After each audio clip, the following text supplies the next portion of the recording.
We all have that one Doctor Who story that's special to us. I mean, sure, it's usually our favourite, and I know that is in my case.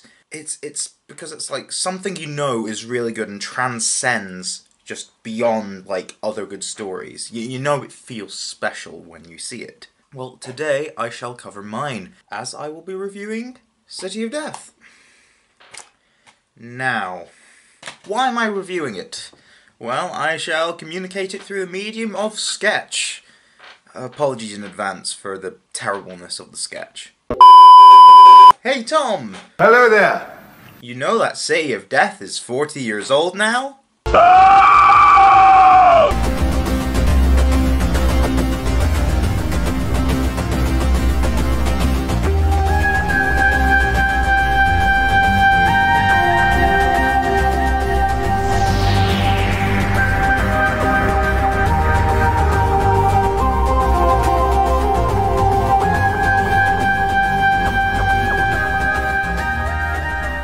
City of Death was the second serial in the 17th season of Doctor Who. It was written under the pseudonym of David Agnew, although it was actually based on an idea by David Fisher, and heavily edited by Graham Williams, and more notably and more importantly, Douglas Adams, who contributed most of the alterations. It was directed by Michael Hayes and starred Tom Baker as the Doctor and Lalla Ward as Romana. Now, you may have heard me mention this one a few times before. Now, what story would best fit Tom Baker's Doctor? City of Death. City of Death. City of Death. City of Death. This ranks as one of my all-time favourite stories in the Doctor Who canon, and there's a little image on the screen showing everything that could rank as that title. And as you can tell, it's my favourite. So, if all you care about is a review score, it's, well, a 10 out of 10. But that's not what this review is about. Let's go over the plot, so we're all on the same page here. We start off with Scaroth, the last of the Jaggeroth, and his ship getting blown up. We then cut to the Doctor and Romana exploring Paris. These shots are pretty, so much so that this probably stretched the whole season's budget. But it's worth it. We then get formally introduced to the villain, Count Scarleone, who is working Professor Kerensky to near breaking point to try and invent time travel. We then see the effects of these experiments when an artist is drawing what Romana looks like, and ooh, I would get a tattoo of that actually. The Doctor, after feeling insulted by Romana's comment of Gallifreyan computers being able to draw, takes her to the Louvre to see the Mona Lisa. There is another montage, which is a great time to mention Dudley Simpson's phenomenal score, which is extremely iconic. We've all heard it 1,000 times, and quite honestly it's possibly the best piece of music composed for the classic iteration of the show, next to the Doctor Who theme itself. They're finally looking at the Mona Lisa, but then there's another crack in time, and before you think of Series 5, or the Sarah Jane Adventures episode, don't! The whole world took a funny turn. We then get introduced to Duggan, and the Countess Scarleone. After more pushing from the Count towards Kerensky to get the work done, we have another montage around Paris where we see Duggan following the pair. The Doctor and Romana notice, of course, they deduce that it's because they stole the Countess's bracelet, which was way too advanced for humans to have made. Duggan points a gun at them before they enter the cafe, and the Doctor returns the bracelet to the Count's guards. Duggan thinks they work for the Count at first, but the Doctor convinces him otherwise. I don't know if you noticed, but he was pointing a gun at me. They then discuss the Count, and the fact that he might want to steal the Mona Lisa. Also, the Count has the thugs killed, just because why not? But not good enough. Kill them. Also, can I just mention how much I love Julian Glover as the Count? He's such an arsehole, and I love it! I'll say more about him during my, roundup of, speaking about all the characters towards the end of this review. Speaking of the Count, we find out that he's actually Scaroth from earlier. So then the Doctor and co are invited to visit the Scarleones. I say, what a wonderful butler. He's so violent. Also, this scene is possibly my favourite in Doctor Who history. I'll just show you one of the reasons why. I was rather under the impression that Mr. Duggan was following me. Oh, well, you're a beautiful woman, probably. And Duggan was trying to sum up the courage to ask you out to dinner, weren't you, Duggan? It's just filled with so much comedic dialogue, completely showing who the Doctor is as a character, and how he deals with these situations that he puts himself in. After Romana solves the Chinese puzzle box, the Count steps in. Hello there. The Doctor keeps deflecting the Count and the Countess's questions. My dear, I don't think he's as stupid as he seems. My dear, nobody could be as stupid as he seems. They get locked in the cell. Duggan, what are you doing, for heaven's sake? That's a Louis Cairns. As I was saying, they're locked into the cellar. The Doctor then has a look around in the laboratory and speaks with Kerensky and figures out that the Count is having time travel experiments be conducted. And after Duggan knocked out Kerensky, Romana made a revelation about the fact that their holding cell has a room bricked up behind it. The Count then walks through how they're going to steal the Mona Lisa from the Louvre. They do this with his alien technology, proving his ingenuity. Duggan then breaks through the brick walls almost as if they're made of styrofoam, before the team find the cabinets. Now, inside them, 6 Mona Lisas! Now, they deduce that the Count wants to sell the Mona Lisa to the 7 buyers that Duggan mentioned earlier, and none of them would know that there's more than one. They would also not buy it if it was still hanging in the Louvre, hence why the 7th will be a stolen one. But why are there 6 more Mona Lisas? Let's ask the Count himself. Can I ask you where you got these? No. Or how you knew they were here? No. They've been bricked up a long time. Yes. I like concise answers. Good. Well, I guess we have to ask another expert's opinion. So that's why the Doctor goes back to Leonardo da Vinci and tries to ask him why. However, the Doctor isn't allowed to see Leonardo because he is captured by Count Scarleone! Dun dun dun indeed! Romana and Duggan see that the Mona Lisa has been stolen and accidentally set off the alarms. Meanwhile, Kerensky wakes up and discovers the Mona Lisas as well as Scarleone's unconscious body. He babbles on to himself about interrogating the Doctor while seemingly dreaming, but cuts back to his interrogation with the Doctor. Scaroff then explains that he is the last of the Jaggeroth, and we also get an explanation as to why he is. That being, his ship had the remaining survivors of the Jaggeroth species on it, and it exploded because they couldn't get off the Earth's atmosphere. The reason why they were on Earth in the first place was because they wanted to find a new home for the Jaggeroth Empire, and Earth was deemed unsuitable, hence why they were trying to leave. So the explosion flung Scaroff into the time vortex and splitting him across time. The Doctor also figures out that Scaroff got the 6 Mona Lisas quite simply by getting Leonardo to paint them. It seems quite obvious in hindsight.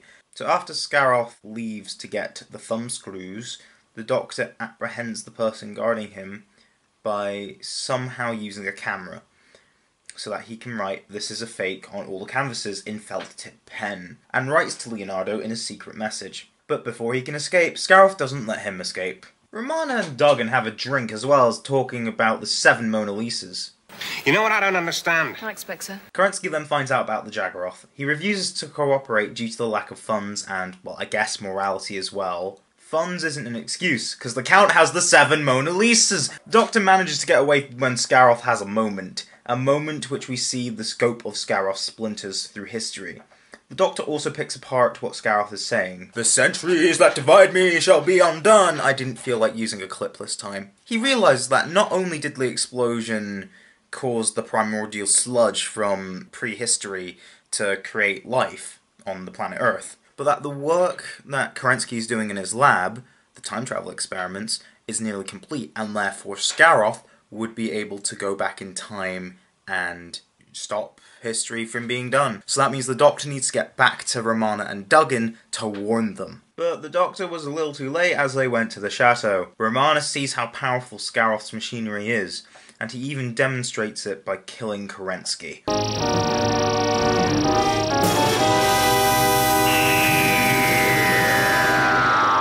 Romana tries to outsmart Scaroff by noticing that as she's not human, why should she care?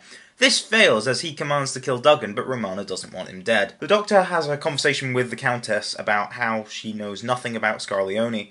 He describes who he is, but she clearly thinks this is nonsense. But after the Doctor is called down to the cellar by Scaroff, she remembers that an ancient Egyptian parchment with gods on it exists, and at the end, Scaroff. The Doctor discovers that Romana made Scaroff a functional time machine, but before he goes, he says goodbye to his dear wife. However, she knows too much, and is asking too many questions. She finds out about the Jaggeroth, as well as the fact that she was used. He also kills her. So after the crew escape their cell, it's too late. Scaroth travels back in time. He only has 2 minutes, thanks to Romana. But they still have to hurry, as that's plenty of time for him to stop his previous self from doing the thing.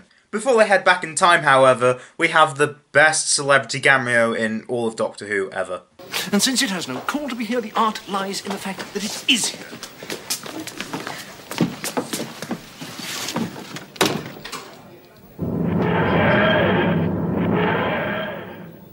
Exquisite. Absolutely exquisite. So they arrive back in time to when Scaroth's ship is about to explode. We then get the final confrontation with Scaroth. I will change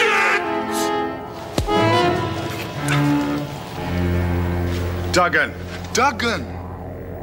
Duggan, that was possibly the most important punch in history.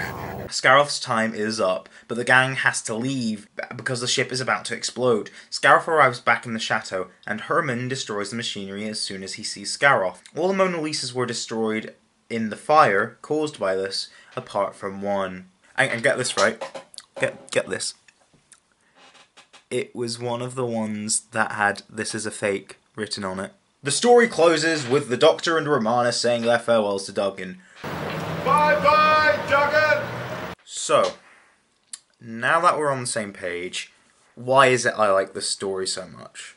This is a difficult question, come to think about it, because we all have this thing that we enjoy in our lives that we don't know how to explain, and we don't know how to convey why we enjoy it. For example, I don't really have any personal attachment to the serial. It wasn't even the first classic Who I saw, let alone the first Doctor Who I ever saw. It doesn't have my favourite Doctor in it, or my favourite companion, or my favourite villain. Although, all three of what I mentioned, that they are up there, but they're not my absolute favourites. It doesn't even come from my favourite era of the show. In fact, if anything, it comes from my least favourite classic Who era, and my least favourite Doctor Who era overall, if you exclude the Moffat era. I mean, Douglas Adams is one of my favourite Doctor Who writers, but to be honest, he isn't perfect, and he only wrote 3, so his track record is only really like 2 really good stories, if you include this as one of his. Because, like, that's the Pirate Planet, and it wasn't really that great. Shada's great, though, so at least there's that. The story doesn't really have standout direction, well, apart from the Paris shots, but then again, that's probably due to the fact that it's on location. Classic Who stories don't really have standout direction in general, though.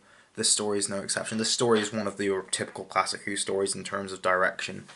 It's not that Classic Who doesn't have standouts, it's just this isn't one of them. Heck, I don't really have any personal stories connected to this serial. I mean, sure, I have one story. I had to do a presentation in English class, like, many years ago, which was when I first saw this story. Basically, you had to compare a book with, like, a film or TV show or what have you. Like, someone compared, like, Game of Thrones to its original source material. I compared The Hitchhiker's Guide to the Galaxy to this. But yeah, that's the only real story I have with this. It's not even what I usually look for in sci-fi. Like, sure, I enjoy this whenever I come across it in sci-fi, but I usually look for bleak and depressing stuff. It's not even the pinnacle of writing, is it? Like, some of it doesn't even make any sense. Like, there's plenty of plot holes as well. Well, only really one big one, and it's not even a plot hole, it's mostly just like, oh, instead of 400 million years, it should be close to 4 billion. Yeah, that's my only real problem with the story, though, and it's just a nitpick. Any other nitpicks, I either just ignore it, or just I don't notice it at all. The only real things that bother me in terms of if something's good or not are bad writing, bad acting, and bad direction. I've already mentioned that direction isn't bad, it's just your standard Doctor Who direction. Some cases better because of the Paris shots. Yeah, there are other instances where I like it though, not just the shots of Paris. Like, the establishing shots of prehistoric Earth were pretty neat, but I'd mainly like to focus on the shot revealing Scaroth in the Renaissance, as it's well done. It makes you think, hold on, is that him? Is that him? Is that him? Oh my god, it's him! It is an effective cliffhanger, just like Kerensky's death scene. It showcases that this is indeed a matter of life and death, as well as it just looking nice, and his glasses falling off as a nice touch. Right, so in terms of writing, why do I like this story? In order to explain why I do like it in terms of writing, I have to explain what I like in sci-fi as a whole, or just fiction as a whole. Yep, sci-fi is my favourite genre, who would have thought? But there's 3 things I actually look for in sci-fi that don't actually need to mix at all.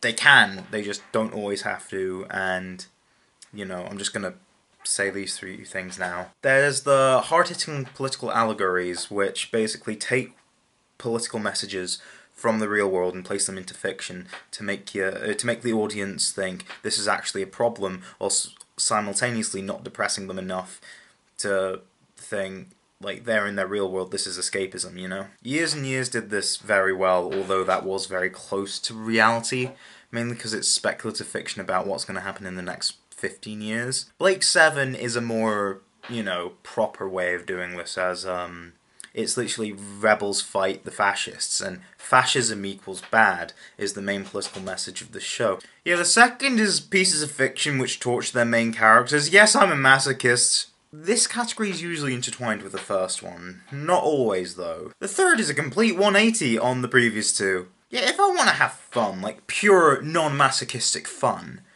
I just turn to pieces of sci-fi which are utterly insane. That is, yes, that is why Thor Ragnarok is the best MCU film. Shut up, haters. City of Death is part of the third category, and let me tell you, do I need to explain why? I mean, how is that not the most insane story idea for a Doctor Who story that you've ever heard? I'm waiting for an answer. Go on. I'll just cut to the next thing. But it's well done. Like, extremely well done. Like, oh my god. So, in short, the reason I love City of Death is because of David Fisher and his utterly insane vision for the story. But the reason I love it as much as I do is because of what Douglas Adams did to it. Douglas Adams managed to distill Doctor Who into its purest form and split it across 4 episodes. The charm, the whimsy, the lot. It almost feels like Adams took the most insane parts of Fisher's original idea and just dialed it up to 11. The Doctor is wackier, Romana is smarter, the villain is more camp, and Duggan... oh boy, Duggan! Duggan did not exist in David Fisher's original story idea titled A Gamble with Time. He was still a police officer, just not the punching machine we eventually got. If there's one thing Adams got right about Doctor Who, it was the fun, and I feel the actors just took the script and just went with it. It feels so fun. Speaking of the actors, oh my goodness, the actors are so good in this one. There is not a single bad performance in this entire story. At worst, they're literally just playing a minor character. Such as Pamela Sterling as the Louvre guide, who just adds a native French flair to the studio scenes. Peter Halliday as the soldier, whose reactions to the Doctor and Scaroth are great. Not amazing, I don't want to oversell him, but I love him. Kevin Flood as Herman, who's quite possibly the perfect evil henchman, who would think twice about killing someone, but would still do it with pleasure. Heck, even Eleanor Bron and John Cleese are in it, with their scene being one of the best things in Doctor Who history, adding a lot of charm and humour to this story. One scene, a singular scene, that had one of the pinnacles of British comedy in the 1970s in it. Just, how is this not the greatest story ever made in people's eyes? This is! But in terms of actual characters, I'll go over the rest. David Graham as Kerensky may have not had the biggest role, but certainly had a great impact. Graham gives off the nervous wreck quality as he should, because Kerensky is pushed to his limit by Scaroth. He also has an endearing charm to him. That may just be his optimistic sounding European accent saying his dialogue in a pessimistic tone. Next up, Duggan. I love Duggan. Tom Chadbourne really sells a simple-minded yet commonsensical brute, which helps emphasise the massive, massive brains of our 2 leads. I just find Duggan funny, and Chadbourne's performance really gels with what was written down. Duggan's character complementing the 4th Doctor and 2nd Romana beautifully, as well as his brilliant chemistry with Tom Baker and Lalla Ward really makes me think he should be a companion, and I know I've said it before in a video. Imagine him meeting K9, meeting the Naimon, possibly meeting that thing the Doctor gives a blowjob to in The Creature from the Pit, meeting Chronoctis and Skagra. Honestly, I don't see why Big Finish don't just get Tom Chadbon in to have a season of the Fourth Doctor Adventures with Tom Baker as the Fourth Doctor, Lalla Ward as Romana, Tom Chadbon as Duggan, and I guess John Leeson as K9. That bit's not necessary though. Catherine Schell as the Countess was also really good. Coming off of the back of Space 1999, you can tell Schell is comfortable with sci-fi, although there were surprisingly few sci-fi elements in City of Death. You could tell the stuff she needed to understand, she did, which is good for a character as important to the story as the Countess. I really enjoyed her as the femme fatale of the story. She just gives off a sinister edge. Now for the true villain of the piece, Julian Glover as Scaroth. He's a camp villain, but not too camp, which is great.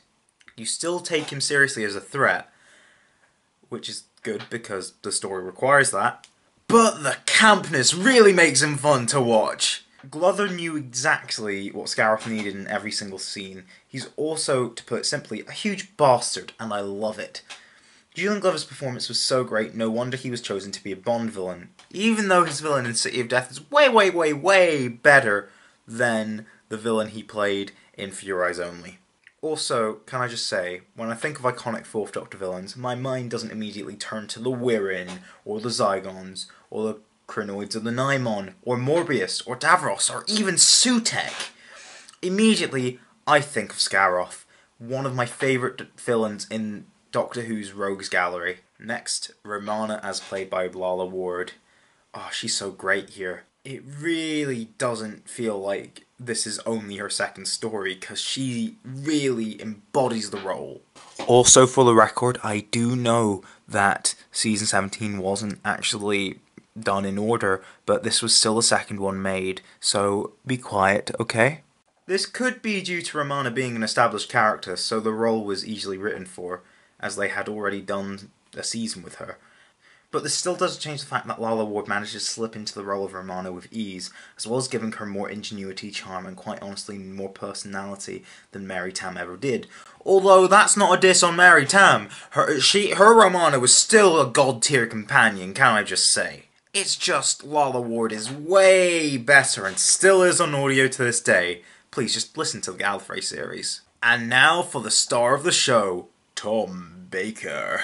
Now, this is his Doctor perfectly written. So naturally he goes, screw this isn't Doctor enough, time to make him even more insane. I'm glad he was able to alter his dialogue, because it made it so much better. As he does know his character, as he's been playing the character for 5 years at this point. This was his 6th season. Yeah, he knew his character more than anyone who even worked on the story. So therefore, of course he nails his performance. Mind you, the only bad performance Tom ever gave was like during season 18, and even then he was great for most of it anyway, so Tom just proves, simply, why he really just is the Doctor in this one, and honestly gives possibly my favourite performance a Doctor has ever given in Doctor Who ever. And yes, I mean that. And if you know anything about Tom Baker, you know he's not acting. He's really this insane, and that's why we love him. To conclude, City of Death is amazing, and I basically love everything about it. Everything. Whether it's down to the writing, the actors, the characters, the dialogue, the music, or it just being plain bonkers. This story cements itself as, well, not just a classic, but the classic. If you ever want to introduce someone to classic Doctor Who, this is the perfect starting point. I honestly don't know how I did it, but I somehow managed to put my thoughts into words. This script was so difficult to write. It's getting dark now. I started filming when it was a bit brighter. Camera was having issues. My laptop was having issues. I didn't turn the light on in the middle because it would have been a bit awkward, but do you know what? Edgy time. I hope you enjoyed this. Remember to like, comment, subscribe, and share. It really helps us out a lot. Ring the bell for notifications to see whenever we next upload. And yeah, I shall see you in the next video. Take care now.